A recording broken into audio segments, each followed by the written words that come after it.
ପୁଣି ଦେଖିବା ସେଇ ଶ୍ରାବଣ ଭାର ବା ଶ୍ରାବଣ ମାସର ଦ୍ୱିତୀୟ ଗୀତ।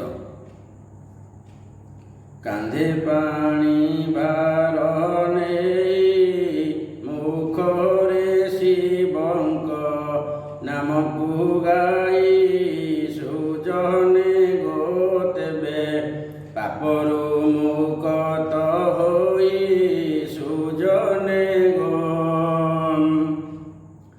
ଅପବିତ୍ର ହେଲେ ତହିଁ ପବିତ୍ର ମନରେ ସ୍ନାନକୁ ଯାଇ ସୁଜନେ ଗୋତେବେ ମନ ପରା ଶାନ୍ତି ହୋଇ ସୁଜନେ ଗୋ ମାସକ ଯାକ ଯେ ଭାଇ ମିଛ କଳି ନାରୀ ଛୁଇଁବ ନାହିଁ ସୁଜନେ ଗୋତେବେ ନିଶ୍ଚିନ୍ତ ଫଳ ମିଳଇ ସୁଜନେ ଗୋ ଷଡ଼ରି ପୁନି ବାରିବ ଭକ୍ତି ମାର୍ଗରେ ଦିନ ସାରିବ ସୁଜନେ ଗୋତେବେ ପ୍ରଭୁଙ୍କ କୃପା ପାଇବ ସୁଜନେ ଗୋ।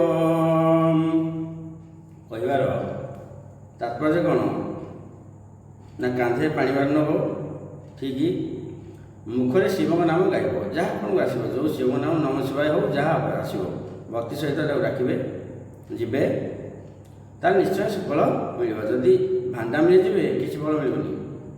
ଯଦି ଅପବିତ୍ର ହେଲେ, ଝାଡ଼ା ଗଲେ କି ଏକ ଗଲେ ଅପବିତ୍ର ହେଲେ, ତାଙ୍କ ସାଙ୍ଗେ ଗାଧେଇକି ଶିବଙ୍କ କାମ କୋପେ ବନ ତପେ ବର, ଶିବଙ୍କ କାମ ଇଏ ଝାଡ଼ା ବସି ଯଦି ବସିଲେ କି ବର୍ତ୍ତମାନ ଏକ କଲେ ନଈରେ ଗାଧେଇବେ କି ଗାଡ଼ିଆରେ ଗାଧେଇବେ ଟ୍ୟୁବୱେଲରେ ଗାଧେଇବେ ସଫାସଫି ଫେରେ ଚାଲିବେ, ତେବେ ମନ ଶାନ୍ତି ଲାଗିବ।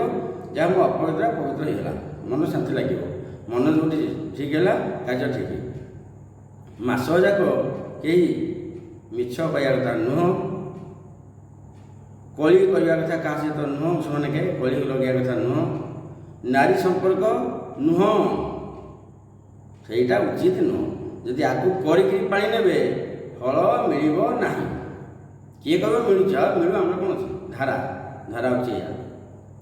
ଷଡ଼ରିପୁ ନିବାରଣ କରିବ, ଭକ୍ତି ମାର୍ଗରେ ଦିନ ସାରିବ, ତାର ନିଶ୍ଚୟ ସୁଫଳ। ବହୁତ ଲୋକ ପାଇଛନ୍ତି, ଆମେ ଖବର ପାଇଛୁ, ବହୁତ ଲୋକ ପାଇଛନ୍ତି। ଶିବ ହେଉଛନ୍ତି ଛୋଟିଆ ଠାକୁର ନୁହଁ, ତାଙ୍କ ପାଖକୁ ମାନେ ଗୋଟେ ଭକ୍ତି ସହକାରେ ଭକ୍ତି ମାର୍ଗରେ ଗଲେ ନିଶ୍ଚୟ ଫଳ ମିଳୁଛି। ଯଦି ଅଭକ୍ତ ଯିବ ଫଳ ନାହିଁ। ଦେଖିବା ତୃତୀୟ